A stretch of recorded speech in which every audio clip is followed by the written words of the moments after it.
Vamos orar todos juntos.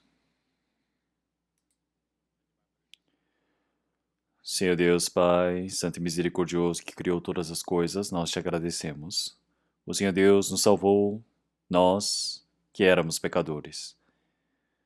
Nos amou e permite a graça e a proteção enquanto vivemos neste mundo. Senhor, nós agradecemos por essa esperança de podermos entrar no seu reino. Agradecemos por podermos viver sempre com a sua esperança. Os nossos irmãos e irmãs estamos reunidos aqui no domingo para ouvirmos a sua palavra. Que o Senhor Deus nos permita a palavra necessária. Que o Senhor Deus possa nos mostrar qual é a sua santa vontade. No local do retiro de verão também, muitas pessoas estão ouvindo a palavra. Muitas pessoas estão fazendo a sua consultação. Que o Senhor Deus permita esse dia como o dia da sua grande salvação. E que através desse retiro, muitos espíritos possam retornar para o Senhor. Que possam dar agradecimentos ao Senhor Deus. E até o sétimo dia, que o Senhor Deus permita para que todas as coisas possam encerrar bem, que o Senhor Deus possa nos conduzir. Senhor, nós estamos iniciando agora, até o término deste culto, que o Senhor Deus possa nos demonstrar somente a sua vontade. E oramos em nome do nosso Senhor Jesus Cristo, que nos ama. Vamos procurar a palavra de Gálatas, capítulo 6. Gálatas, capítulo 6, versículo 17 e 18. Gálatas, capítulo 6, versículo 17 e 18. É bem curto, vamos ler todos juntos. Desde agora, ninguém me inquiete, porque trago no meu corpo as marcas do Senhor Jesus. A graça do nosso Senhor Jesus Cristo seja, irmãos, com o vosso espírito. Amém. Como vocês sabem muito bem, agora a sétima etapa do Retiro de Verão está acontecendo e a palavra do Evangelho da Salvação está sendo pregada neste momento. Então, por volta de 1.100 pessoas fizeram a inscrição e, em média, cada etapa dizem que era por volta de por volta de 9.000 até 10.000 pessoas que vinham em média até a quinta etapa, mas nessa sexta etapa, por volta de 11.000 pessoas vieram, então é um número imenso e até ontem eu estava lá também participando e houve várias pessoas que estavam realmente ligando para mim, mas ninguém ligou para mim falando, pastor, alguém recebeu a salvação, me trazendo boas notícias, né? Mas só me ligaram porque falando, pastor, alguém perdeu alguma coisa? Pastor, teve algum problema ali no quarto? Então, somente preocupações. Então, mas eu também vi pelas imagens que estava tão cheio que não tinha lugar para dormir, então muitas pessoas começaram a utilizar até o palco, onde tem o púlpito, e as pessoas dormiram ali. Também nós não tínhamos lugares no outro prédio do lado, mas também muitas pessoas entraram para dormir. Mas pelo menos tudo aconteceu muito bem e número de pessoas que fizeram consulta individual somente ontem dizem que passou de mais de 1.300 pessoas. Então é um número imenso de pessoas que fizeram a consultação. Então, muitos espíritos realmente se dedicaram nessa sexta etapa para poderem pregar a palavra e evangelizar. E eu acredito que a sétima etapa vai ser tão grandioso como a sexta. Então, se nós tivermos algum irmão ou irmã aqui que esteja preparado para participar na sétima etapa, por favor, vão com o coração bem determinados. Porque mesmo que nós queremos fazer alguma consultação ou ceder algum espaço para dormirem, não temos como fazer porque está extrapolando o número, então vocês podem dormir, tentem dormir do jeito que vocês conseguirem lá, tá bom? Então, mas olhando para tudo isso, dá para pensar bastante, porque até o número de pessoas que almoçaram realmente foi um número imenso que ultrapassou do limite, e acredito que muitas pessoas estão participando e estão presentes agora no momento também para ouvirem a palavra. E agora, este horário, pela manhã de domingo, é um horário onde muitas pessoas estão ouvindo a palavra e já está quase encerrando a palavra do Evangelho, e daqui a pouco vai se conectar a, a mais uma vez a consultação, e também pela manhã acontece, como posso dizer, o batismo e tudo se relaciona até a palavra da salvação mais uma vez. E a sétima etapa também, eu peço para que vocês possam orar para que toda a palavra possa acontecer muito bem. Hoje nós iremos pregar um pouco sobre os traços de Jesus. Então, se nós olharmos o versículo 17, desde agora ninguém me inquiete, porque trago no meu corpo as marcas do Senhor Jesus. Então, quando nós estamos no retiro de verão, nós temos muitas pessoas que estão presentes, nós podemos evangelizar para muitas pessoas e nós sempre conversamos muito sobre essa temática entre os pastores também com esse objetivo de como que nós iremos pregar para tantas pessoas. Então agora nós estamos num ponto crucial onde o retiro está para terminar e estamos pensando como é que nós, como pessoas salvas, devemos viver diante do Senhor Deus. É um momento onde devemos pensar como é que eu devo viver diante do Senhor. E hoje vamos pensar um pouco sobre os traços de Jesus, quer dizer, que as marcas do Senhor Jesus. Então, como é que eu devo viver neste mundo? Então, quando nós falamos marcas do Senhor Jesus, em grego, o Novo Testamento está escrito em grego, então nós chamamos isso de estigma. Então, nós não precisamos saber o significado, mas o estigma, as marcas do Senhor Jesus, em grego está escrito como estigma. Então, antigamente havia uma novela coreana chamada Chuno, mostram escravos, servos que fugiam e eram capturados.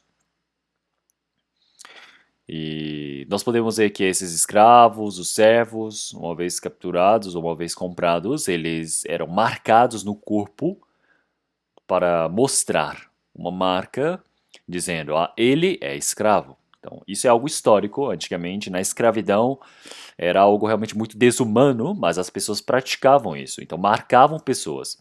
Então, estas marcas nós chamamos de estigma.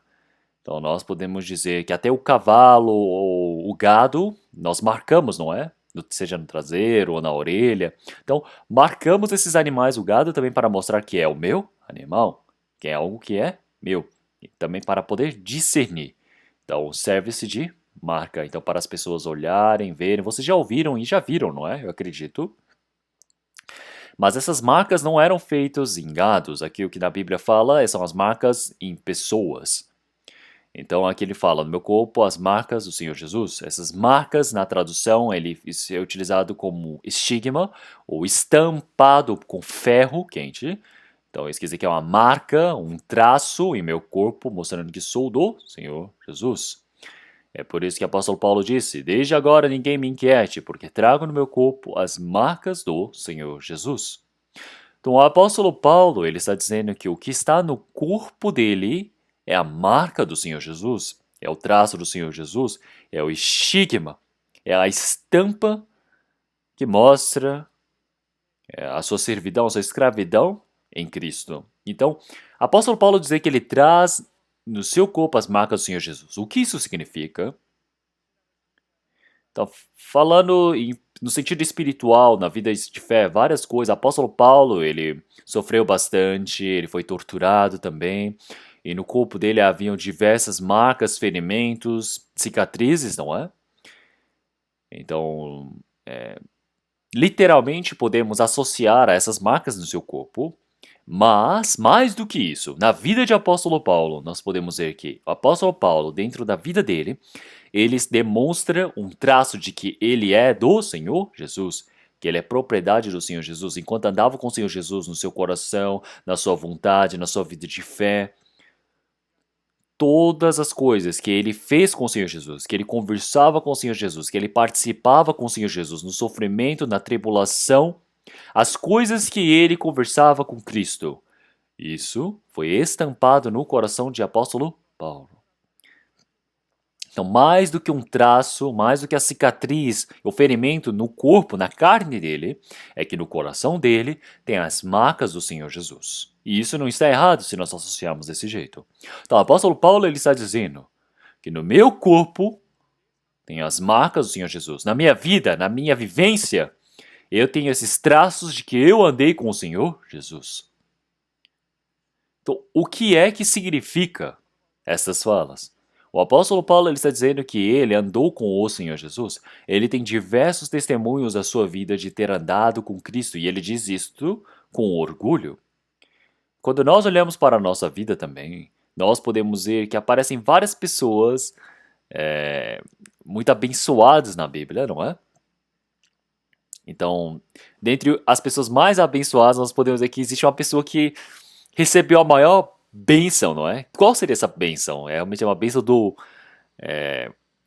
impressionante que nós dizemos que é do malfeitor que estava crucificado com o Senhor Jesus, não é? Porque essa pessoa realmente foi literalmente muito abençoada, porque essa pessoa, ele estava quase indo para o inferno, mas quando o Senhor Jesus morreu na cruz, ele estava do lado e recebeu a salvação. Então muitas pessoas falam, nossa, que bênção, ele recebeu a salvação rapidamente e partiu. Então, mas por que que nós pensamos desse jeito? Literalmente falando desse jeito. Porque todo mundo quer viver neste mundo vivendo do jeito que quer pecar do jeito que quer, curtir as coisas que quer, e no finalzinho queria receber a salvação como esse malfeitor e ir para o céu? Não seria a maior bênção, entre aspas? Tem alguém que pensa assim? Deve ter pessoas que pensam assim. Pensem bem. Vocês ficarem desejando isso, viverem desse jeito. Eu acredito que existem pessoas que desejam e vivem desse jeito até agora. Por que vivem desse jeito? Quando nós formos para o céu, nós iremos nos encontrar com esse malfeitor. E vamos perguntar para esse malfeitor: ah, você curtiu a sua vida? Ele vai falar: nossa, eu gostei demais de ter vindo para o céu. Mas esse malfeitor ele vai nos responder com certeza, dizendo: eu recebi a salvação, eu vim para o céu, mas enquanto eu vivi na terra, eu não consegui andar com o Senhor Jesus, eu não consegui viver com o Senhor Jesus na minha vida, a minha história. Para mim não existe esse testemunho de eu ter vivido com Cristo. Eu somente tenho esta único testemunho, a graça de poder ter vindo para o reino de Deus. É muito bom uma pessoa como eu ter vindo para o reino de Deus. Mas enquanto os outros recebem o galadão, os outros recebem o prêmio, o elogio, eu sou somente pessoa que estou ali fora do palco, embaixo do palco somente batendo palmas. Pense bem, se os outros estão sendo premiados, seria ótimo eu só estar ali batendo palmas, dando aplausos? Eu estou participando nas Olimpíadas, agora está acontecendo as Olimpíadas, não é? Eu participo das Olimpíadas, eu tenho a oportunidade de participar das Olimpíadas. Os outros estão ali ganhando medalha de ouro, medalha de prata, ganhando medalhas, e eu estou aqui somente batendo palmas, aplaudindo os outros atletas, só olhando ali por trás. Será que nós iremos ficar felizes por isso? Então, nós participamos das Olimpíadas, é uma imensa glória. Mas, já que eu estou participando, mesmo que não seja uma medalha de ouro, pelo menos eu preciso subir no palco, não é?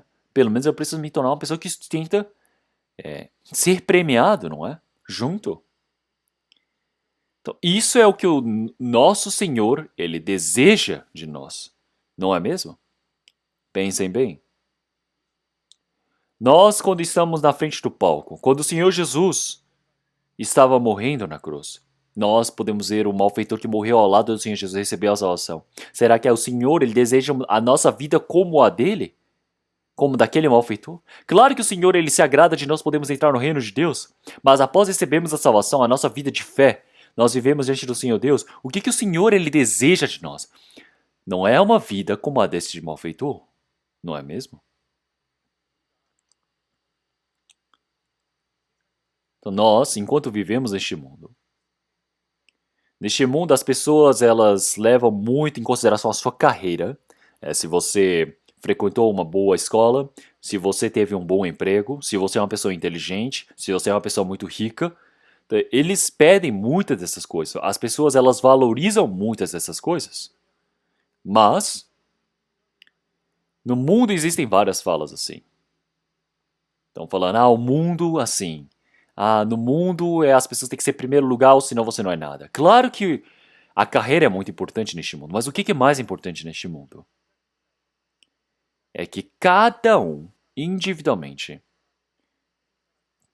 Será que existe. Todo mundo é igual? Será que existe uma pessoa que é igual a outra? Não existe. Todo mundo é diferente. Os produtos podem ser diferentes, mas a obra de arte todas são diferentes. Os produtos que saem de uma fábrica, todos são iguais, todos são centenas, milhares, milhões de produtos iguais que são produzidos em uma fábrica. Mas um artista, quando ele produz a sua obra-prima, essa obra-prima é totalmente diferente. Nós não somos produtos, nós somos uma obra. Nós somos obras-primas. Nós somos uma arte.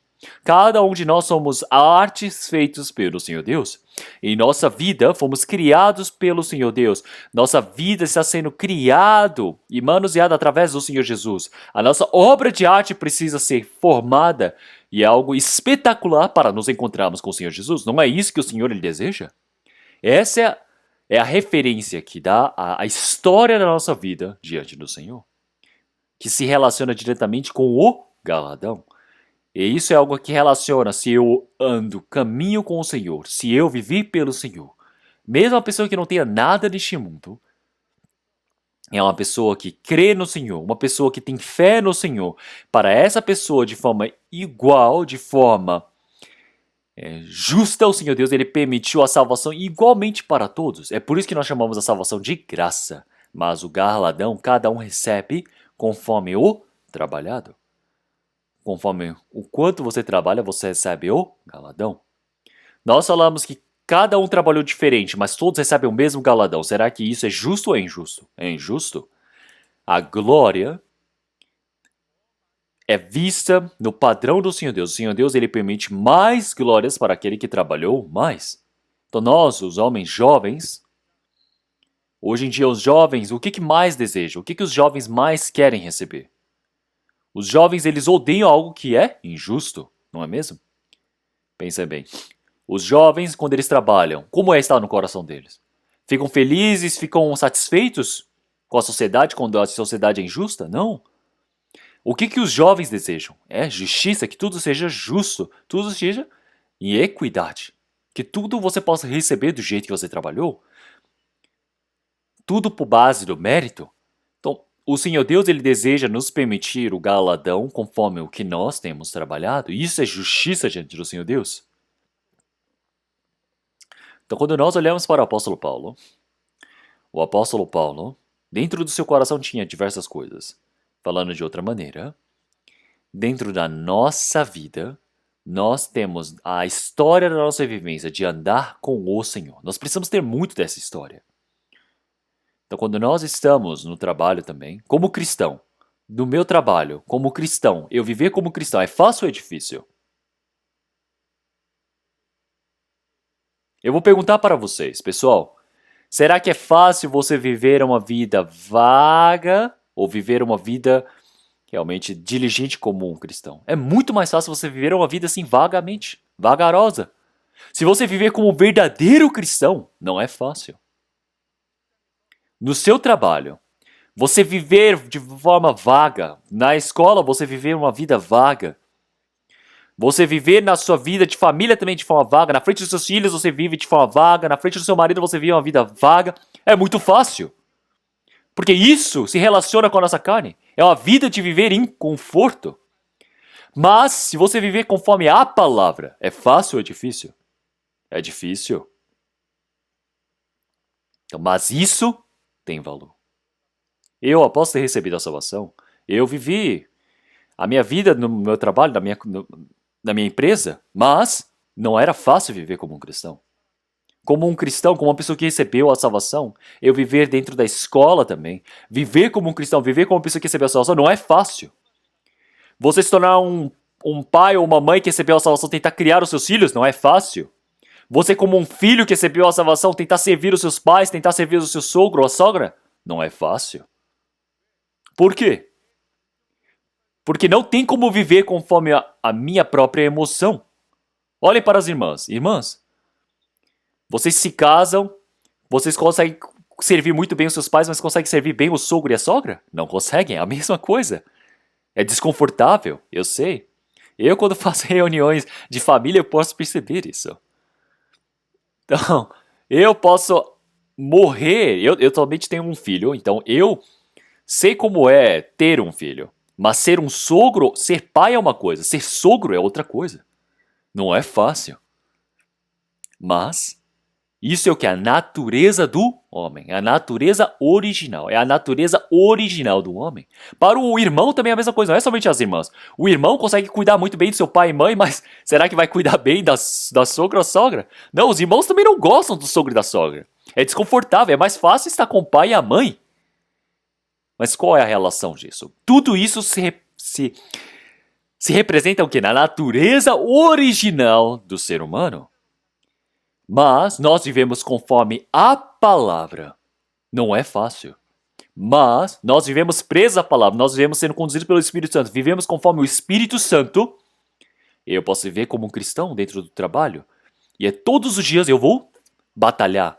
Todos os dias no meu coração eu luto, eu brigo, eu tento demonstrar esse aroma de cristão, eu preciso demonstrar Cristo em mim. Para algumas pessoas isso é o quê? O cheiro da vida. Para algumas outras pessoas, ao sentir esse cheiro do cristão, essa pessoa é conduzida para a igreja através de mim.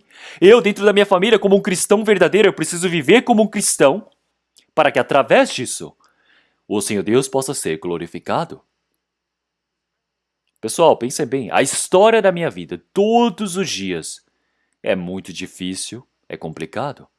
Mas, pessoal, na realidade não é difícil. Por quê? Porque isso é uma alegria. Recentemente, então, era no momento do retiro. Eu não sei quantas medalhas de ouro a Coreia do Sul ganhou nas Olimpíadas, né? Porque eu não estava assistindo. Então, mas chegando aqui, depois que acabou a quinta etapa do retiro, alguns dias atrás, o atleta Kim, ele ganhou uma medalha de ouro no Taekwondo. E eu vi a entrevista dele de 8 minutos no YouTube. E eu pensei, o que será que ele vai dizer? Então, por que eu assisti aquele vídeo? Então, no thumbnail, ele venceu do oitavo, quinto, terceiro lugar. E ele ganhou a medalha de ouro. E ele era o 14º na colocação mundial. Então, ele lutou contra o primeiro, o segundo, o quarto e o quinto, perdão. E ele venceu de todos eles. Então, ele era o 16º colocado no mundo inteiro, mas ele conseguiu vencer de todos eles. Então, eu tinha visto pela primeira vez na minha vida. Eu nunca tinha visto ele antes. Mas quando eu ouvi, na sua entrevista, ele estava dizendo: então, o primeiro, o segundo, o quarto, o quinto, eu venci de todos eles. Então, vencer, fazer o desafio, não é? É de vencer contra os melhores. Então, você desafia o primeiro, vence, desafia contra o segundo, vence e vai desafiando sem parar e vencendo. E ele fez todo esse processo. E o entrevistador perguntou: você acha que foi sorte? E aquele atleta, ele disse, eu não penso que foi sorte. Esse foi um treino árduo que eu fiz e é lógico que eu vença. Então, quanto que você treinou? Ele falou, por dia eu chutei mais de 10 mil a 20 mil vezes. Então eu pensei dentro do meu coração, será que ele realmente chutou 10 mil vezes? Porque eu sei quão grande é o número. 10 mil, não é? Então quando nós estamos dentro de um laboratório, por exemplo, pensa bem, nós fazemos vários testes, né? Tem vezes que fazemos testes de 10 mil a 20 mil vezes. Mas esse teste de 10 mil é muito grande. Pensem bem, será que se eu uso meu braço 10 mil vezes, será que meu braço resta? Não resta. Então, mas aquele atleta, ele disse que ele chutou 10 mil vezes. Ele disse que quando ele dorme e acorda, ele disse que foi sofrido. Porque sempre que ele ia dormir, ele pensava, eu não quero acordar amanhã. Porque todos os dias ele tinha que acordar e fazer o mesmo treino árduo. Mas depois que ele venceu o campeonato, as Olimpíadas, venceu a medalha de ouro, ele disse, toda a minha dor, todo o meu sofrimento acabou. Então, pessoal, então nós vivemos a vida de fé verdadeiramente. É difícil, não é? Eu disse que não é fácil. Mas as pessoas que realmente vivem verdadeiramente, será que lembram dessa dor? Será que se encontrando com o Senhor Jesus, participando da glória do Senhor, da alegria, será que não é maior do que a dor?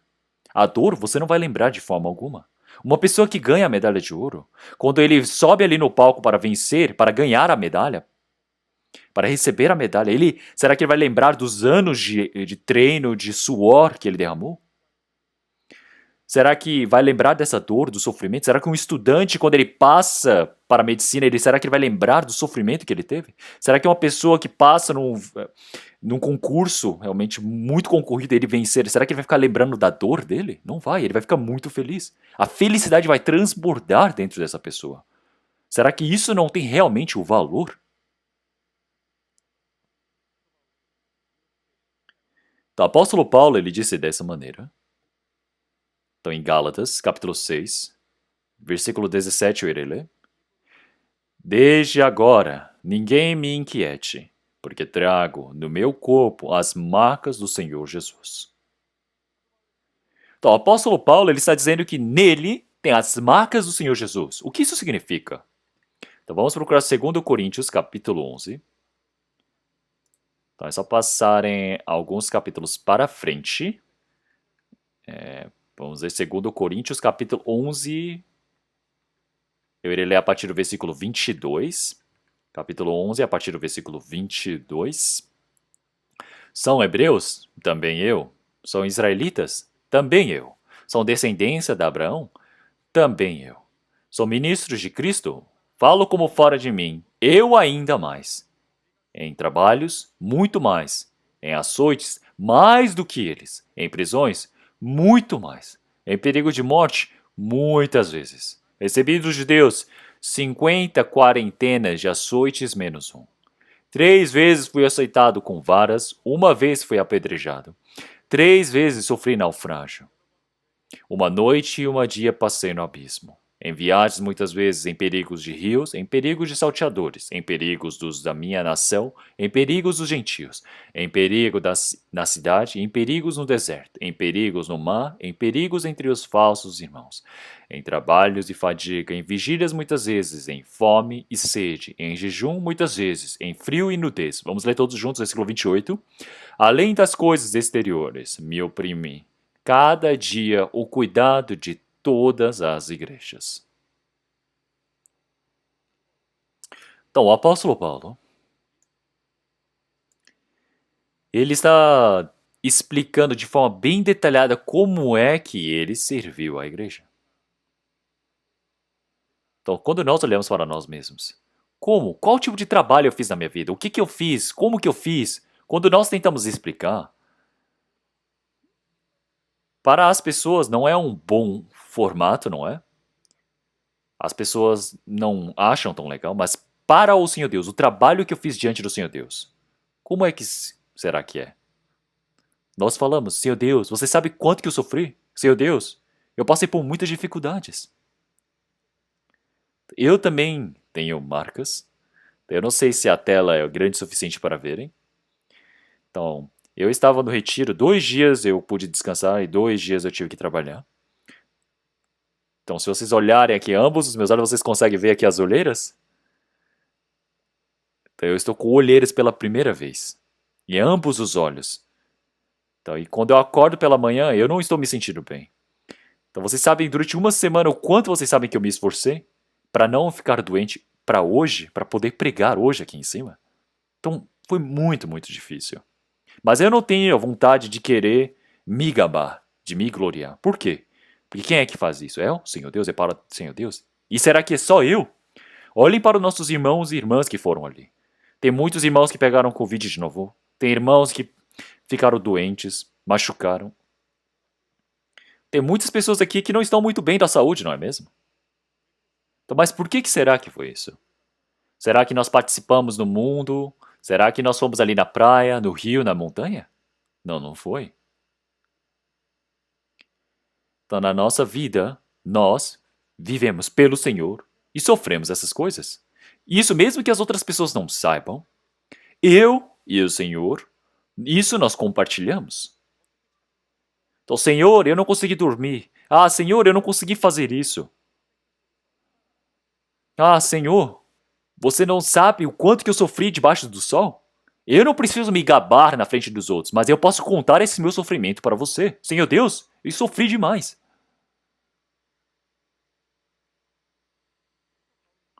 E o apóstolo Paulo também. Na frente dos irmãos de Coríntios, eles não o conhecem. Porque se nós olharmos aqui na igreja de Corinto, os irmãos da igreja de Corinto, o apóstolo Paulo, por que ele está contando isso para eles? A cidade de Corinto, então, estava na parte da Grécia, que é uma parte bem saidinha assim na parte de cima do Peloponeso. Ali é uma cidade que por 6 quilômetros assim, ele parece bem redondinho assim no mapa. É como se fosse uma garrafa saindo da, da terra principal, da terra, não é? Assim na parte litorânea. E, e essa cidade, ela faz um grande papel porque ela está bem no meio. Então muitas pessoas têm que passar por ela para chegarem na parte das outras ilhas, eu também na parte interna desse formato da Terra. Então muitas pessoas passavam por lá, muitas pessoas receberam a salvação, mas as pessoas que receberam a salvação eram ricas, eram pessoas bem-sucedidas, pessoas inteligentes, e eles não admitiam o apóstolo Paulo. Eles não serviam, eles não admitiam, reconheciam o apóstolo Paulo. Mas eles falavam, apóstolo Paulo ele só faz isso para poder comer e beber e viver. Então o apóstolo Paulo, olhando para a igreja de Corinto, ele escreveu 2 Coríntios. Quando nós olhamos 1 Coríntios, na igreja de Corinto, nós podemos ver que muitos acontecimentos que podem acontecer dentro de uma igreja, coisas ruins, estão escritas. E como é que vão ser feitas? Como é que foram feitas? Como é que ele está repreendendo? Aparece muito bem em 1 Coríntios. Eles, ouvindo essas palavras, eles reconheceram e retornaram. E depois ele enviou a segunda carta, que é 2 Coríntios. E em 2 Coríntios, ele está mandando uma carta para os irmãos de 2 Corinto, dizendo: eu não havia dito essas palavras para as outras igrejas, mas somente para a igreja de Corinto. Então, eu e em Cristo vivi desse jeito por vocês. Então pensem bem, olhem só aqui. Então, até o sofrimento, eu sofri muito mais do que os outros. Então eu aprisionado fui muito mais do que os outros. Os outros também foram aprisionados, mas eu fiquei aprisionado muito mais. Então eu também fui açoitado muito mais vezes. Eu passei por perigos de salteadores da mesma nação, dos gentios. Passei por fome, sono, sofri bastante. Mas mesmo assim, eu, todos os dias, estive me preocupando por conta da igreja. Então eu estive orando por vocês que estão recebendo essa carta. Então este é a confissão do apóstolo. Então pense bem como é uma confissão que ferve o sangue. Então se nós olharmos isso, as pessoas não conseguem entender, mas será que o Senhor entende ou não entende? O Senhor entende?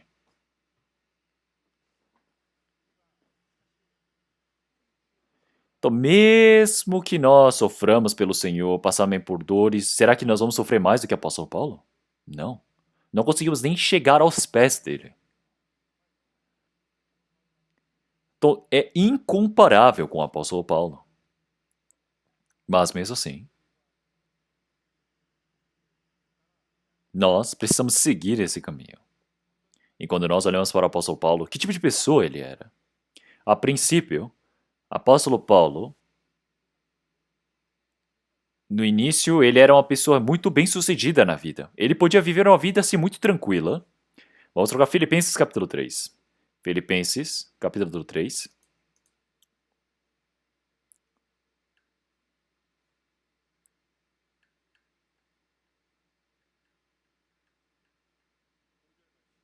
Versículo 5. Versículos 5 e 6, vamos ler. Circuncidado ao 8º dia, da linhagem de Israel, da tribo de Benjamim, hebreu de hebreus, segundo a lei, fui fariseu. Segundo o zelo, perseguidor da igreja, segundo a justiça que há na lei, irrepreensível. Se nós olharmos para o apóstolo Paulo, ele era um verdadeiro judeu. Para os judeus, a linhagem é muito importante. Mas ele diz, circuncidado ao 8º dia. Segundo a lei, eu sou um judeu entre judeus. Eu sou da linhagem de Israel, da tribo de Benjamim, hebreu de hebreus. E eu tive esforço, e eu, com zelo, persegui a igreja. Ele era judeus entre judeus. Então, mas ele também tinha um outro título tão importante nele. Qual era o outro título dele? Ele, desde o nascimento, era cidadão romano. Vamos procurar Atos capítulo 22. Atos capítulo 22.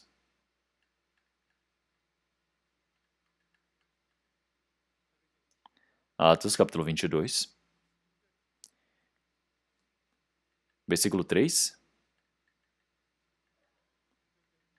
Atos 22, versículo 3, eu irei ler. Quanto a mim, sou judeu, nascido em Tarso de Sicília, e nesta cidade, criado aos pés de Gamaliel, instruído conforme a verdade da lei de nossos pais, zeloso de Deus, como todos vós hoje sois. Então, o apóstolo Paulo, ele está dizendo que ele foi criado aos pés de Gamaliel. Então, vamos ver versículo 25 agora, versículo 25. Depois de ler o versículo 25, eu direi, versículo 25. E quando estavam atados com correias, disse Paulo ao centurião que ali estava: É-vos lícito açoitar um romano sem ser condenado? E ouvindo isto, o centurião foi e anunciou ao tribuno, dizendo: Vê o que vais fazer, porque este homem é romano. E vindo o tribuno, disse-lhe: Diz-me, és tu romano? E ele disse: Sim. E respondeu o tribuno: Eu, com grande soma de dinheiro, alcancei esse direito de cidadão. Vamos ler todos juntos? Paulo disse: Mas eu sou de nascimento. Então, o apóstolo Paulo ele era judeu entre judeus, mas o lugar que ele nasceu não é em Israel, é em Tarso de Cilícia. E nesse Tarso de Cilícia é a terceira maior cidade do Império Romano. Então, a primeira maior cidade nós conhecemos a Alexandria, que está na África. Então, nós temos a Alexandria, que era a maior cidade do Império Romano. Fora Roma, claro. E depois havia Sicília. E havia Cilícia, né, Tarso da Cilícia. E também havia onde os filipenses moravam, Filipo. Então, eram 3 grandes cidades que existiam aqui. Então, o apóstolo Paulo nasceu em uma das grandes cidades fora Roma. Então, ele nasceu com a cidadania romana. Então, ele era judeu, mas ele nasceu com cidadania romana. E o apóstolo Paulo, desde o momento que ele nasceu, ele cresceu, ele estudou aonde? Aos pés de Gamaliel. De Gamaliel, ele era o maior instruído, o maior homem contemplado na época por conhecer a lei e ensinar de forma bem severa, bem rígida. Então, falando de outra maneira, eu não sei se fica fácil para vocês compreenderem, eu tentarei explicar isso. Vamos pensar. Então, ele é, por exemplo, um homem coreano, ele nasceu nos Estados Unidos, estudou em Harvard. Então, mais ou menos assim. Então, e as pessoas podem perguntar, mas a cidadania norte-americana, o que é isso? Mas ela é preciosa, porque muitas pessoas querem virar cidadão norte-americano, certo? Então, pensem bem, aqui ele é cidadão romano, ele aprendeu na melhor escola de lei da época, e também como todos os judeus, ele foi à frente para perseguir a igreja. Então, falando de outras maneiras, Paulo, se nós falamos ele ter nascido, ele nasceu como? Ele nasceu como elite da época. Então, vocês cobiçam a vida dele?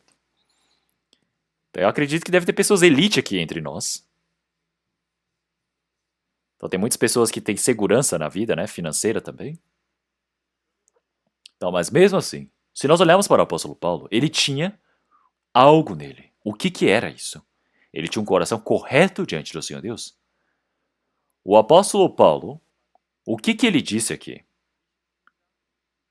Então, capítulo 23, Atos, capítulo 23, versículo 1. Vamos ler todos juntos. E pondo Paulo os olhos no conselho, disse: Homens e irmãos, até o dia de hoje tenho andado diante de Deus com toda a boa consciência. Então, o apóstolo Paulo ele ter dito uma coisa dessas é que ele recebeu a salvação, ele estava viajando pregando a palavra e ele já foi perseguido diversas vezes. E na frente dos judeus, ele está testificando a sua vida. Ele diz: homens e irmãos, Até o dia de hoje, tenho andado diante de Deus com toda a boa consciência. Então, quem ele serviu? A Deus. E estas palavras são verdadeiras. Está falando de outra maneira, o apóstolo Paulo, no princípio, ele perseguir a igreja, ele matar o diácono Estevão, ele ter feito a votação, ele ter perseguido a igreja como um todo. Todo o trabalho que ele fazia tudo com uma boa consciência, pensando que estava servindo a Deus. Todo o zelo dele era imutável. Ao ver o Senhor Deus, quem é que ele está procurando nos céus? Quem é que dos céus o Senhor Deus está procurando aqui na terra? Ele está perseguindo uma pessoa que realmente usa o coração para com Deus, uma pessoa que realmente busca a Deus. O Senhor Deus busca essas pessoas. O Senhor Deus até hoje está procurando uma pessoa assim. Mas quem entrou nesse padrão de Deus foi apóstolo Paulo. Apóstolo Paulo, para que ele pudesse pregar para os gentios. Pregando para os gentios, ele precisa se tornar um servo do Senhor. E quem é esse servo do Senhor? É o apóstolo Paulo. Ao ver de Deus, é o apóstolo Paulo. Por que o apóstolo Paulo é adequado para pregar para os gentios? Nós vamos aprender daqui a pouco. Mas ao ver do Senhor Deus, o apóstolo Paulo. Então, o trabalho, as ações que o apóstolo Paulo faz agora é errado, é complicado, porque ele persegue a igreja, ele está matando os irmãos e irmãs que pregam a palavra, atrapalha o trabalho da igreja, mas no profundo do coração dele, ele tem o quê? Ele tem o coração de amar o Senhor Deus. Tem ou não tem? Ele tem. O coração dele é correto, mas o problema é que ele não sabe. A direção dele está errado.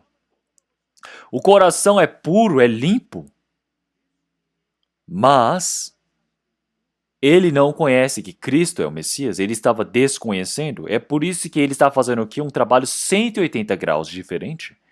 É por isso que o Senhor Deus, com uma grande luz, se manifestou na frente de apóstolo Paulo em Damasco, dizendo: Saulo, Saulo, você que está indo para trás, você vai machucar somente o seu tornozelo? E ele disse: Senhor, quem é? Ele falou: eu sou o Cristo a quem tu persegues. Apóstolo Paulo, vendo aquela luz, ele ficou cego. E as pessoas foram para Damasco, foram na frente da casa de Ananias. Então, na Síria, em Damasco, eu fui para onde eles diziam que era a casa de Ananias. Então, e lá tem uma grande feira. E naquela feira, as pessoas disseram que levaram essa pessoa até Ananias ali. E Ananias, ouvindo que apóstolo Paulo que Saulo estava vindo, ele ficou com medo, porque pensou: nossa, ele é que persegue cristãos, ele veio matar as pessoas, ele tinha medo, ele ficou com medo. Mas o Espírito Santo disse para ele: espere, recebam. E naquele tempo, para apóstolo Paulo, Cristo que o perseguia, Cristo que ele perseguia, ele deve ter realmente ouvido muito bem de Ananias que Cristo era o Salvador. E ele deve ter recebido a salvação. E o que caiu dos olhos dele? Caíram dos olhos como de umas de escamas. E depois daquele momento, ele disse: nossa, eu tinha o meu esforço, mas não era um esforço adequado diante do Senhor Deus. Ah, Cristo que eu perseguia era o Messias.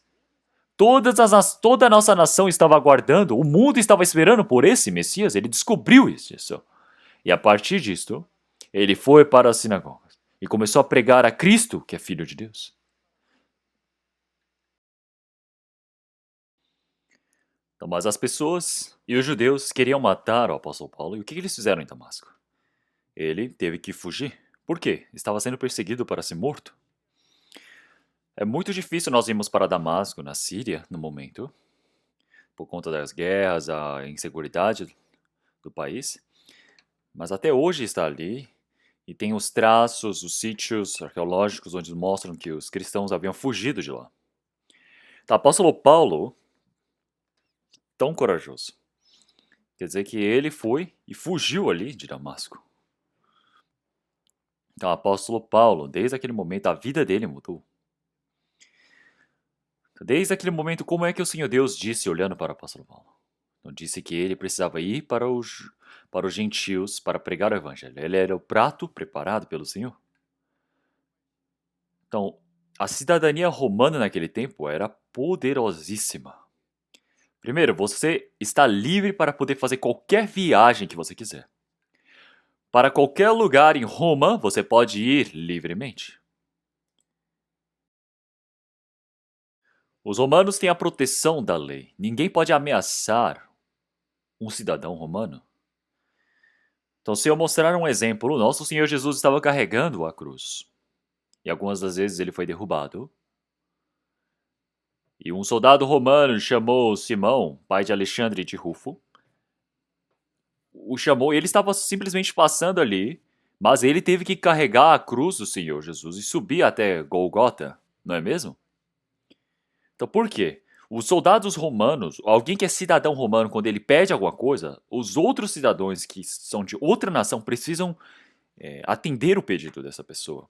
Então, se nós olharmos aqui o Simão, ele não é romano. O soldado romano havia dito para ele: carregue a cruz. Ele precisa carregar. Então, o apóstolo Paulo também, quando estava sendo perseguido, ele disse para Caifás, dizendo: eu sou romano.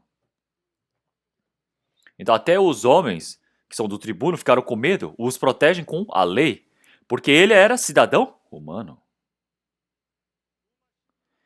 Então, você ser um cidadão romano, isso é um poder imenso.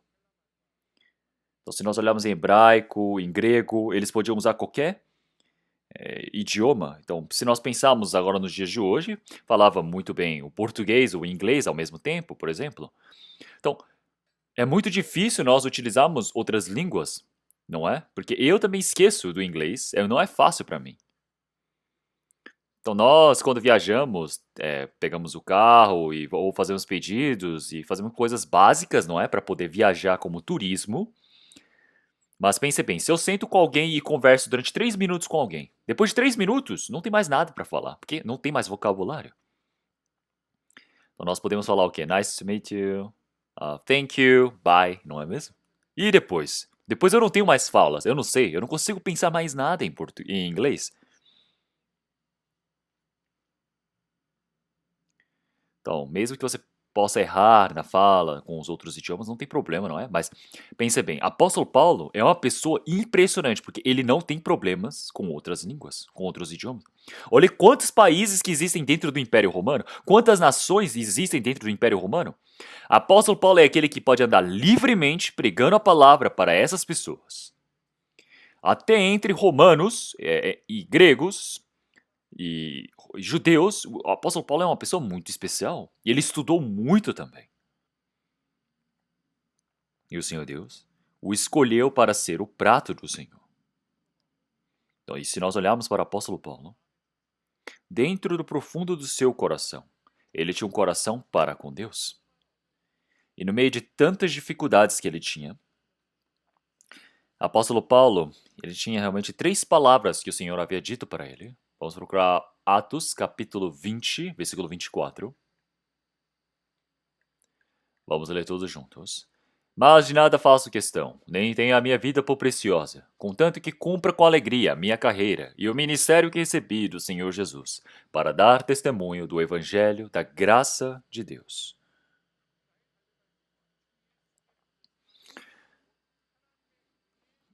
Então não, mas de nada faço questão, nem tenho a minha vida por preciosa, contanto que cumpra o quê? Com alegria a minha carreira e o ministério que recebi de quem? Do Senhor Jesus. O que ele recebeu? O que é essa carreira? É para dar testemunho do evangelho da graça de Deus. Então, antes ele era uma pessoa que perseguia a igreja, ele era o principal dos pecadores, ele precisava ir para o inferno em primeiro lugar, mas ele se tornou um servo do Senhor.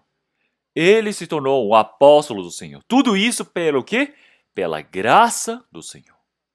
Pela graça de Deus. Ele recebeu essa missão. Que missão é essa que ele recebeu? Que cumpra com alegria a minha carreira e o ministério que recebi do Senhor Jesus, para dar testemunho do evangelho da graça de Deus. Por isso que ele foi para todos os lugares, e o que ele tinha no centro do seu coração é que a minha vida não é nada preciosa.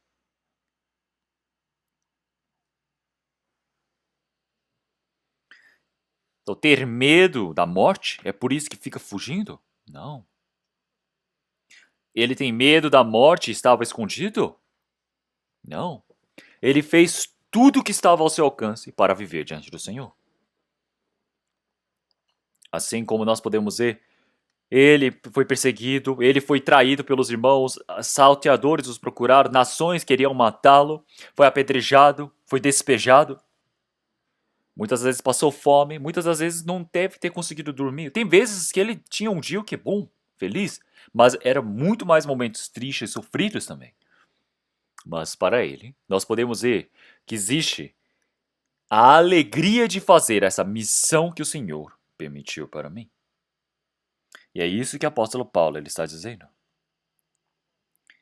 E no meio desse processo nós podemos ver, olha o apóstolo Paulo, o que tinha dentro do coração dele? É o tempo que ele andou com o Senhor. A história que o Senhor ouviu do nosso testemunho. Quando eu tinha dificuldade, quem me protegia, quem me consolava, quem estava comigo? O nosso Senhor Deus. E esses irmãos e irmãs que estavam comigo se tornaram força para mim. No retiro de verão, pense bem, os irmãos e irmãs que nós estivemos juntos para podermos fazer o trabalho. Naquele tempo, será que vocês perdem peso ou vocês ganham peso? Pensa bem, um dia vocês vão e comem aquilo, comem aqui, comem outra comida, mas em dias você perde tudo. E não existe nada mais feliz do que isso, participar desse serviço. Com quem que no mundo você vai poder fazer uma coisa dessas? Sorrindo, alegre, cada um conversando juntos, em comunhão? Não existe.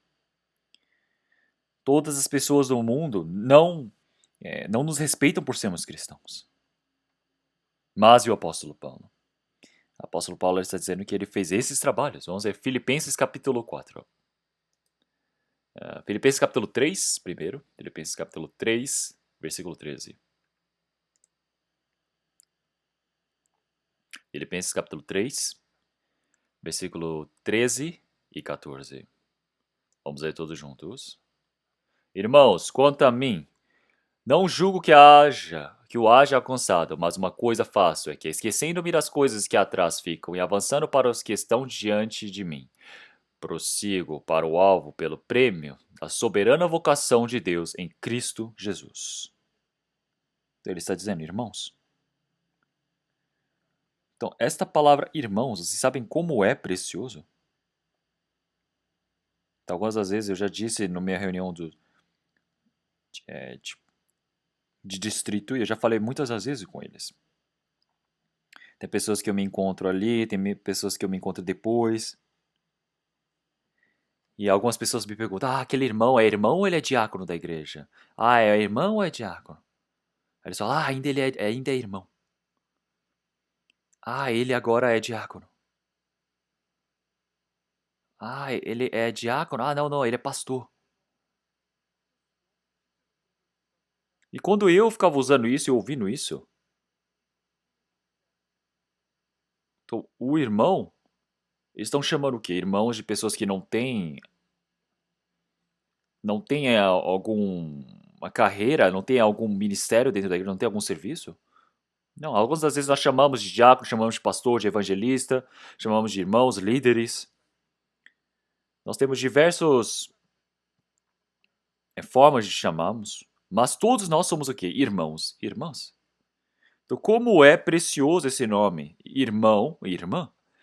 O Senhor Jesus derramou o seu sangue, comprou, nos fez com que nos tornássemos em seus filhos, nós nos tornamos em um rebanho santo discernido diante do Senhor Deus. Então, onde já se viu algo mais precioso do que irmão e irmã neste mundo? Então, algumas das vezes nós podemos utilizar essas palavras, mas quando alguém que não tem alguma posição dentro da igreja, nós chamamos de irmão, e alguém que tem posição, nós chamamos ele pela posição? Não.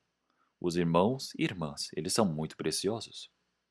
O apóstolo Paulo está dizendo, irmãos, então eu ainda, realmente todas as coisas que eu tenho feito, já tenho esquecido. Então, mas as coisas que eu preciso fazer, que estão adiante de mim, eu estou correndo atrás disso. Então, para eu estar nesse chamado do Senhor Deus, esse prêmio da soberana vocação de Deus, eu prossigo para este alvo. Apóstolo Paulo, ele vive por o quê mesmo? Pelo prêmio. Pelo prêmio. Este apóstolo Paulo, antes de ele morrer, ele deixou palavras assim. Vamos procurar 2 Timóteo capítulo 4. 2 Timóteo capítulo 4.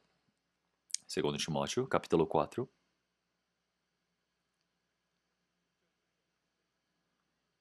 2 Timóteo capítulo 4, versículos 6, 7 e 8, eu irei ler. Porque eu já estou sendo oferecido por aspersão de sacrifício, e o tempo da minha partida está próximo. Combati o bom combate, acabei a carreira, guardei a fé. Desde agora a coroa da justiça me está aguardada, a qual o Senhor, justo juiz, me dará naquele dia. E não somente a mim, mas também a todos os que amarem a sua vinda. Então, para quem? Para todos.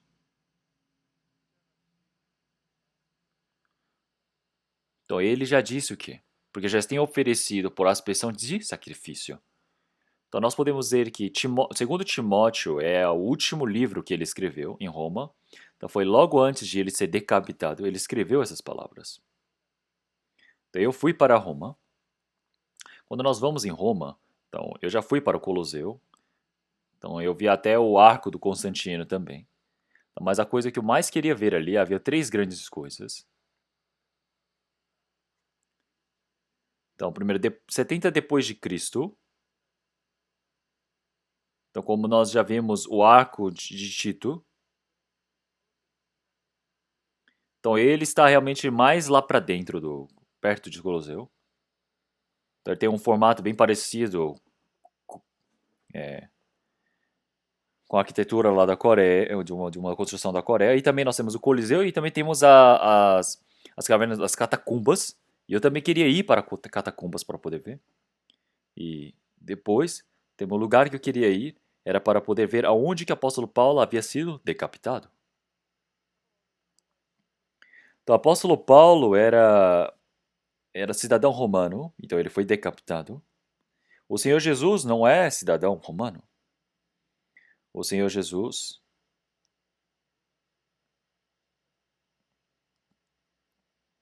também não era romano, e é por isso que ele foi morto crucificado.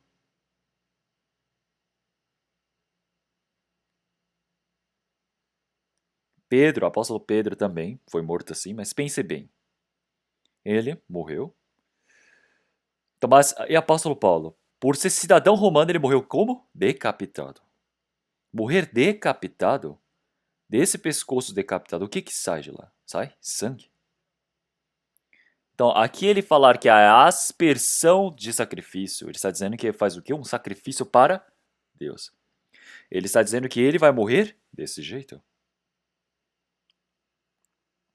Ele está dizendo que agora eu vou ser o que? Entregue para o Senhor. Então, do seu pescoço o sangue começa a jorrar. E no tempo agora, para ele se entregar, o tempo dele está por vir. Então, ele está dizendo, agora é chegado o meu tempo. Então, esse sangue quente dele ser derramado, ele está explicando essa parte. Então, que eu estou para morrer. Então, ele está dizendo, eu já terminei essa minha carreira, essa minha luta. E eu guardei a minha fé. Pessoal, quando nós ouvimos uma história dessas, o nosso coração não aquece? Então, eu, toda a minha vida, lutei, combati o bom combate. Acabei agora a carreira que eu tinha que para percorrer. E fiz o quê? Guardei a fé. Então, pessoal, todas as pessoas que estão ouvindo a palavra aqui, eu gostaria que todos aqui pudessem dar este mesmo testemunho. Então, no meio, perdendo para a carne, fazendo aliança com o dinheiro, com o mundo. Quando nós fomos para diante do Senhor Deus, eu gostaria que vocês não passassem por vergonha. Então, para essas pessoas, para si mesmo, ele está dizendo que agora o que está? A coroa da justiça me está aguardando. O que é essa coroa da justiça? Então, no tempo de Roma, para as pessoas que venciam realmente nos campeonatos romanos, você ganhava uma coroa. Nós podemos dizer que é o quê? Uma medalha nos dias de hoje. Então, essa coroa de justiça está preparada. Então, agora eu para me encontrar com o Senhor. Agora este meu sangue quente vai ser entregue para o Senhor. Eu, quando for ser entregue para o Senhor vai me dar essa coroa de justiça. Mas, pessoal, se ele falasse só até aqui e encerrasse, como seria o nosso coração? Nós iríamos dizer, oh nossa, que ótimo para o apóstolo Paulo. Nossa, o apóstolo Paulo ganhou um ótimo prêmio. Mas, pessoal, o que ele disse depois? Ele disse que o justo juiz me dará naquele dia. E não somente para mim, mas para o quê? Para todos aqueles que amarem a sua vinda. Todos que amarem a sua vinda. Não somente o apóstolo Paulo, todas as pessoas que vivem nesse tempo, nós também. No dia da vinda do Senhor. Vocês não estão aguardando por essa vinda? Eu sei que vocês aguardam por essa vinda do Senhor. Então, mas aguardem com o maior fervor.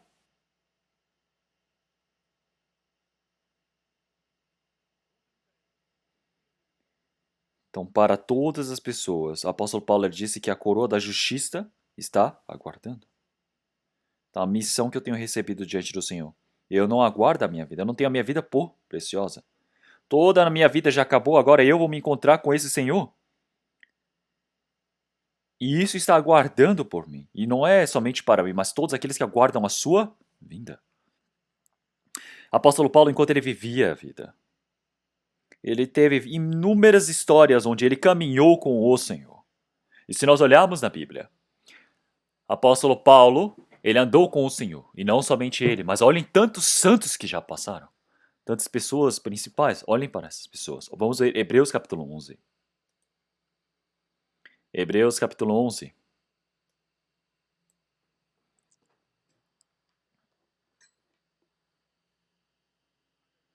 Versículo 4 a versículo 5. Versículos 5 e 6, vamos ler todos juntos. Pela fé, Enoque foi transladado para não ver a morte, e não foi achado, porque Deus o transladara. Visto como antes da sua transladação alcançou o testemunho que agradara a Deus. Ora, sem fé é impossível agradar-lhe, porque é necessário que ele, que se aproxima de Deus, creia que ele existe, e que é galardoador dos que o buscam. Pessoal, se nós olharmos a história de Enoque, aparece em Gênesis capítulo 5. Então, pela fé, Enoque, ele recebeu o testemunho de que tinha agradado a Deus. Então, se nós olharmos na Bíblia, Enoque aparece assim. Enoque teve o seu filho, Metusalém.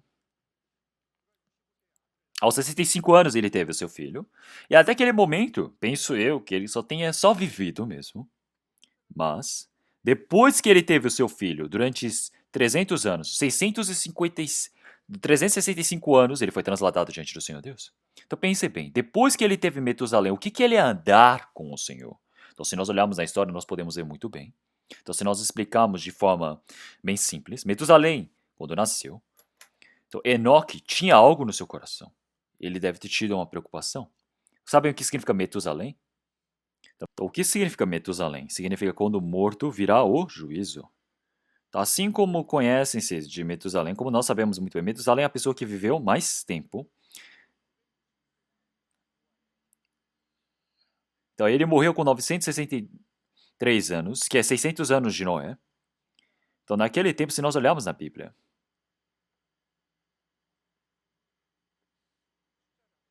nós podemos somar os números e podemos ver que os 600 anos de Noé são os 969 anos de Metusalém. Então, ele é o homem que naquele tempo ficou aguardando. Quer dizer que o Senhor ele deve ter esperado para permitir o tempo para que Noé pudesse ouvir a palavra. Então, dentro do seu coração, ele pensava: quando meu filho, Metusalém, morrer, com certeza virá o juízo diante do Senhor Deus. Ele cria nisso. Então, onde está essa evidência? Então, vamos procurar a palavra de Judas. Judas capítulo 1.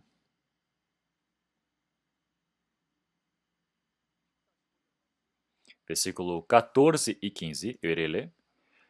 E destes profetizou também Enoque, o sétimo depois de Adão, dizendo: Eis que é vindo o Senhor com milhares de seus santos, para fazer juízo contra todos e condenar dentre eles todos os ímpios, por todas as suas obras de impiedade que impiamente cometeram, e por todas as duras palavras que ímpios pecadores disseram contra ele. Tá, aqui o Senhor, ele virá, e o que todos aqueles que agiram impiamente, todas as falas que eles falaram impiamente, o Senhor não simplesmente deixará, mas o Senhor ele há de julgar. E quem disse isso? Então, o sétimo de Adão, Enoque. Enoque, após de dar à luz os seus filhos, ele andou com o Senhor, ele recebeu o testemunho de que agradara a Deus. Está escrito na palavra. Então, o que é viver agradando ao Senhor Deus? Então, ele sempre pensava no juízo. Ele sabia que o juízo estava por vir. Então, todo o mundo, com certeza, haveria de ser julgado, não é mesmo? E também, se nós olharmos na nossa história também, de hoje em dia, não é muito parecido? Então, como que o Senhor ele há de julgar este mundo? Já está profetizado, ele já profetizou que haveria de julgar esse mundo com fogo. Se nós olharmos na palavra da Bíblia, nós estamos vendo essas palavras, nós conhecemos essas palavras, nós estamos pensando dentro de nossos corações. Mas, será que não tem ninguém assim dentro do coração? E isso foi dito que 30 anos atrás, 50 anos atrás, 10 anos atrás. E todas as pessoas falam que, não sabemos quando é que vai acontecer isso. Então pense bem, pessoal, eu tinha um filho, e meu filho cresceu, e depois eu comecei a pensar, meu filho tem que casar. Então, quando eu ouvi essas histórias aos 80 anos de idade, aos anos 80, eu pensava, meu filho, eu não vou nem ver meu filho casar. Então, eu acho que eu já vou para Cristo antes de meu filho nascer. Mas meu filho nasceu, casou, e até agora. Então, tem as pessoas, os irmãos e irmãs que casaram na época parecida à minha. Todos eles só pensavam, o mundo vai acabar. Mas olhem todos eles agora, já tiveram até o segundo, terceiro filho. Então, se nós olharmos para um homem chamado Enoque, ele ter vivido uma vida igual a essa, realmente é certeiro. Ele estava aguardando o juízo de Deus. Para nós também é a mesma coisa. Então, se nós olharmos, aparece um outro homem. Vamos procurar Hebreus, capítulo 11. Então, outra pessoa que nós conhecemos muito bem. Versículo 24, 25 até 26. 24 a 26, eu irei ler. Hebreus, capítulo 11, versículo 24 a 26, eu irei ler. Pela fé, Moisés, sendo já grande, recusou ser chamado filho da filha de Faraó. Escolheram antes ser maltratado com o povo de Deus, do que por um pouco de tempo ter o gozo do pecado. Vamos ler todos juntos, versículo 26. Tendo por maiores riquezas o vitupério de Cristo, do que os tesouros do Egito, porque tinha em vista a recompensa. Então, pessoal, se nós olharmos aqui, será que existe alguém que é mais sortudo do que Moisés? Ele nasceu com uma família pobre, não é mesmo? Ele nasceu como um escravo, na realidade. Então, mas para ele tinha o quê? Uma grande sorte. Ele se tornou o filho de Faraó. Então pense bem, ele viveu o restante da vida dele realmente podendo usufruir todas as coisas, porque ele era o que? Filho da filha de Faraó.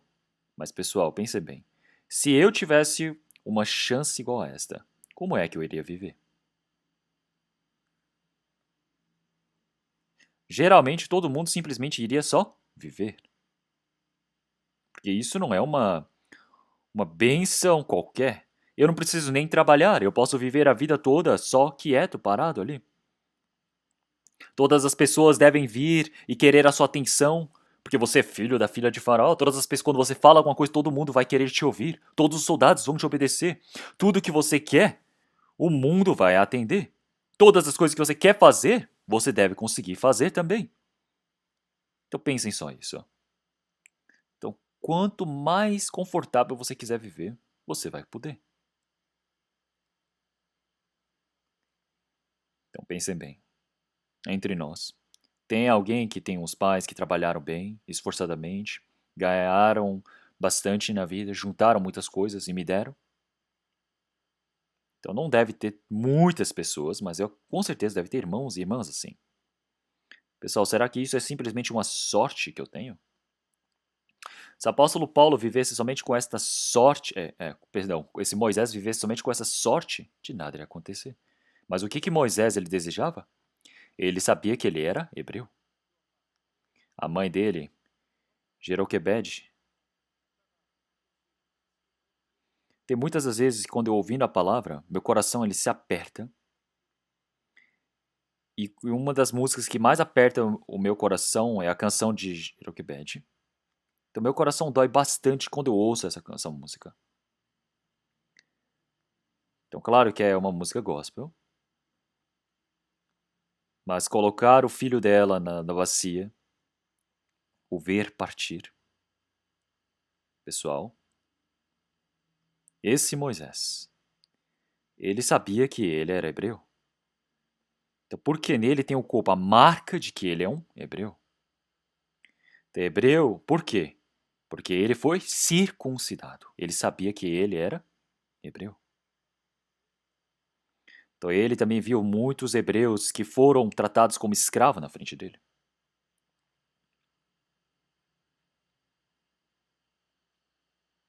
Pessoal, ele não desejava viver com o pecado momentâneo, as coisas mundanas, mas ele preferia sofrer junto com Cristo, com o vitupério de Cristo.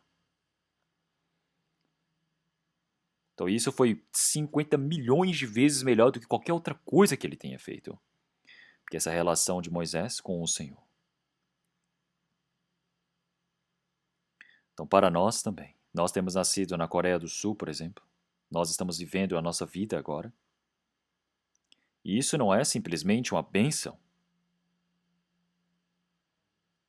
Então vamos ver mais uma coisa. Gênesis capítulo 24.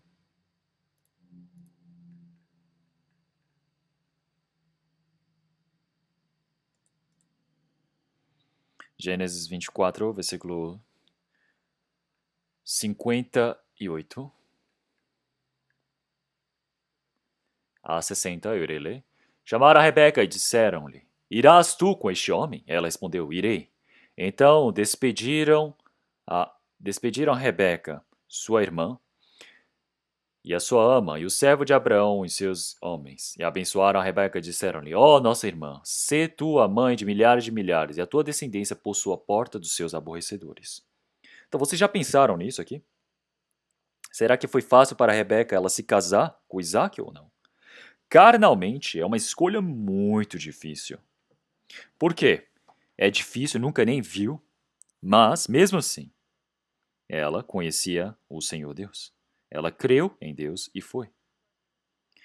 Então, para Rebeca, a escolha mais fácil é se encontrar com um homem daquela redondeza e se casar com um homem dali, que ela conheça.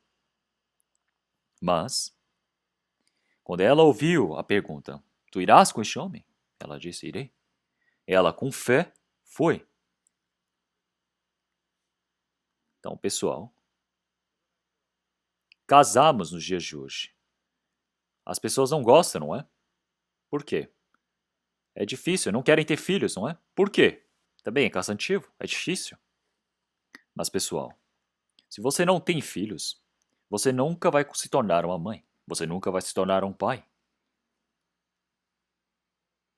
Não se tornar uma mãe, me perdoe, mas você não conhece a Deus.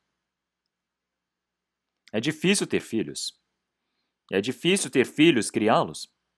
É difícil servir o marido, servir o sogro, sogra. Não é fácil, de jeito nenhum, não é fácil. Mas, pessoal, isso será que tem somente sofrimento, dor? Então por que que vocês não sabem que esse sofrimento é para eu conhecer o Senhor? Depois disso, por que que nós não sabemos que existe uma imensa bênção diante do Senhor Deus? Então eu já havia dito para todos vocês. É difícil para os cristãos viverem no trabalho. É difícil você demonstrar que você é cristão e viver neste mundo. Mas isso se tornar a glória diante do Senhor Deus.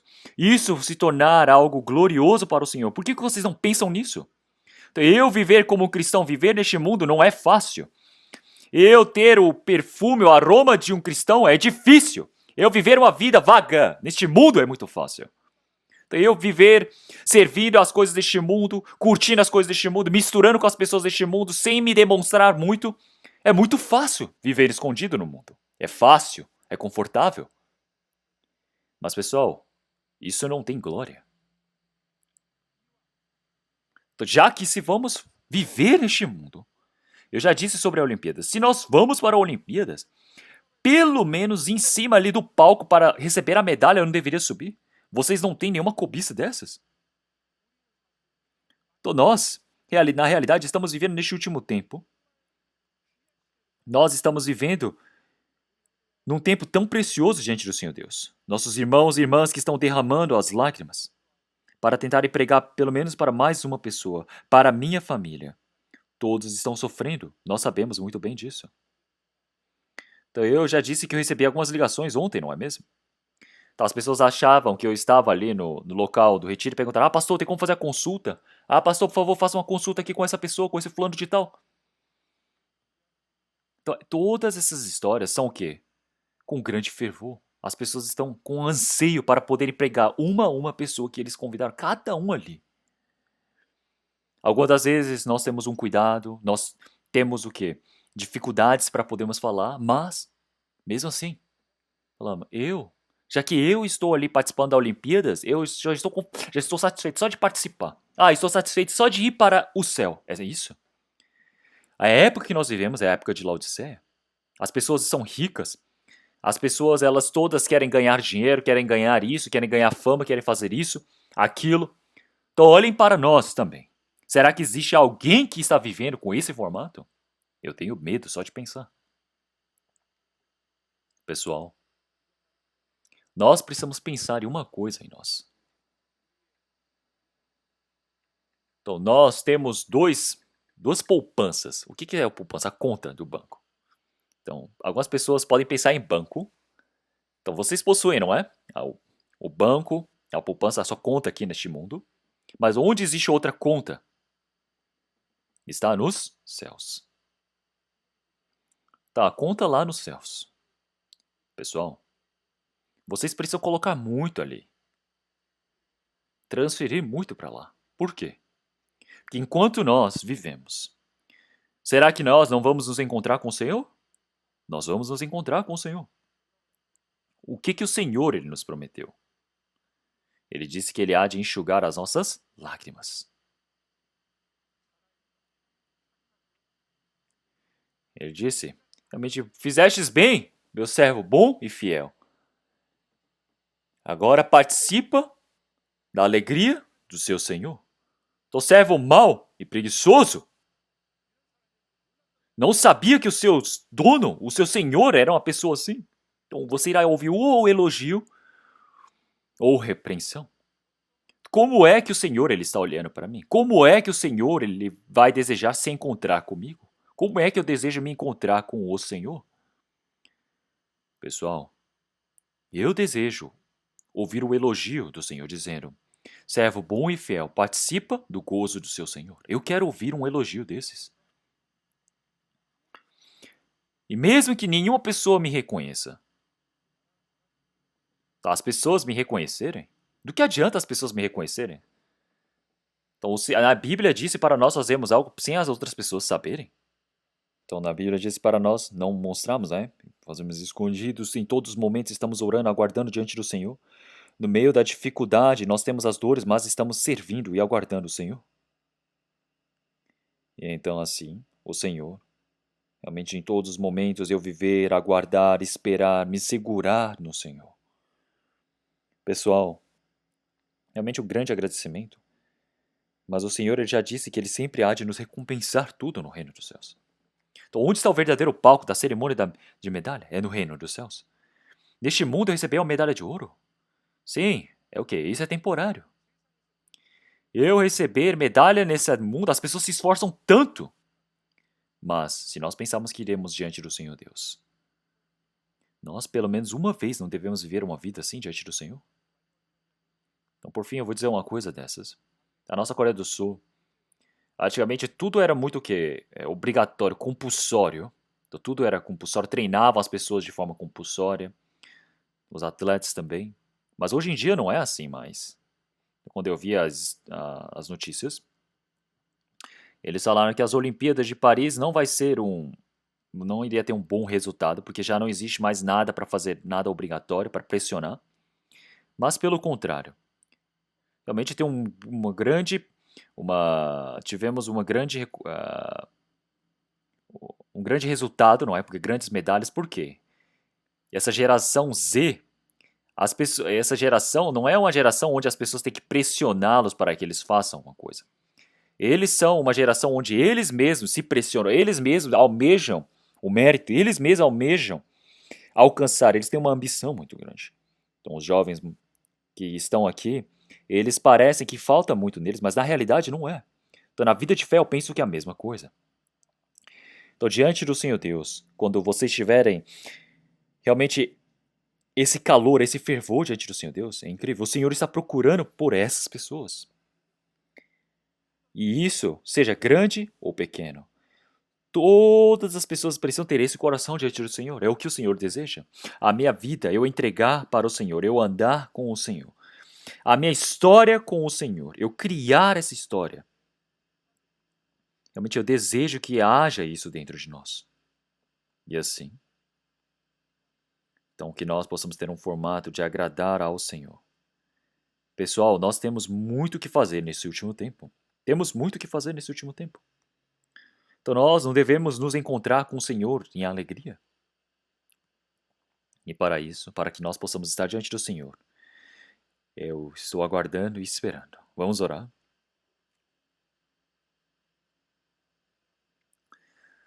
Senhor Deus Pai, Santo e Misericordioso, nós te agradecemos. Nós agradecemos pelo Senhor Deus ter estado conosco nesse tempo. Nós agradecemos pelo Senhor Deus ter nos permitido a sua palavra. Senhor, em nós ainda faltam muitas coisas, muitas das vezes somos fracos, mas quando estivermos diante do Senhor, que o Senhor Deus permita para que nós possamos estar diante do Senhor, sem nenhuma vergonha, sem nenhuma fraqueza, que nós possamos estar diante do Senhor Deus com grande força. Senhor, nesse último tempo, nós todos que possamos agradar ao Senhor Deus, que nós possamos reunir espíritos diante do Senhor, que nós todos possamos servir ao Senhor, que nós possamos receber o elogio de que nós somos servos bons e fiéis diante do Senhor na sua vinda. Que o Senhor possa nos conduzir para todo esse momento. Senhor, nosso retiro de verão que ainda está em acontecimento, a sexta etapa está para acabar. E agora estão acontecendo as reuniões, as conversações, as consultas, o batismo, tudo está planejado, Senhor. Que o Senhor Deus possa estar conosco. Que o Senhor Deus permita para que os espíritos possam ser conduzidos diante do Senhor. E o retiro de verão, a sétima etapa que está por vir, que os espíritos restantes possam ser conduzidos para diante do Senhor. Senhor, esse tempo, todas as pessoas que estão presentes aqui agradecemos ao Senhor e oramos em nome do nosso Senhor Jesus Cristo. Amém.